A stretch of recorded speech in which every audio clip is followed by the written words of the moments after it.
Lalagisa lang na dito sa kita namin. April pa lang magpapalit kayo ni Pastora. Teka lang ha. Paano ba? Kasi sila di ba parehas? So, dalawa. Ito po. Si Lian. At saka si Lian.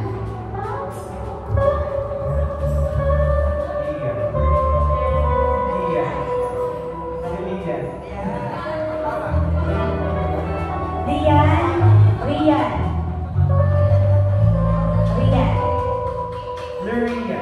1, 2, 3, 4, 5. 1, 2, 3, 4, 5. Okay, yan, tama. Balance na. Kaya lang, nahiwalay lang si Micah sa melody, pero melody siya. Ayan, okay lang. Maganda po. Hindi, kailangan po mag-mas kalayo. Okay lang po ito. Okay na yan? Okay yan yung pwesto nyo? Isang stage lang naman po yung napakaba. Lahat tayo naka-forward. Wala po tayong ganon. Isang linya lang. So kapag sumigaw mo yung Luzon, tapos ang baito, tapos dapat mas ma-focus kayo dito na paano nyo sila, sambay kayawe. Kayo naman po assignment nyo dito para bilang hindi nakikinig yung dalawa dito, April at Cindy yan. Oh, mamaya na yan. Sino yan? Okay. Wait, maya na. So, section po tayo. The reason na isang linya lang tayo kasi hindi lang po, wala tayong specific na mag-lead. Although pinaririnig po kayo, ano ba si Jeje? Hallelujah, hallelujah. Tayo po ang role natin. Yung side nyo, yan ang i-focus nyo, titigan nyo. Para mapasama natin sila. Hindi ka talaga gagawin. Okay, nandun ang mic. Okay po? Yan. Tapos lahat po tayo, tandaan natin, kailangan may buhay. Kailangan lahat tayo nakakainganyo. Hindi lang si Micah yung malakas sumigaw, hindi lang si Cheche yung may mga gana or sumasayaw. Tayo po lahat gagalaw. Okay po? So, ang magiging point of natin CJ, para madali tayo. Pag gumit ng CJ, yun na yung susundan natin space. Yan, okay? O, sige po, pwede na po tayo makaupo. Pwede siguro during nagtutugtog mauna yung musicians, tapos yung instrumental yung parang nature po na effect ni Nono. Meron po kasi siyang part na gano'n, na parang nature, pwede na, saka tayo aakyat. Opo, may kulinta, parang mag-create lang ng vibe na native ang mangyayari. So, aakyat tayo, and then kapag nakakyat na tayo, yung mga dancers pwede na, saan kayo pumapasok? May nag-i-interpret. So, papasok na tayo. Tapos, papasok. Okay. Okay. Sige po. Doon na tayo sa umpisa. Ay, asan yung record natin? Isa pa? Ito. Ayan na pala. Lahat pala pinag-record na, no?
Yung?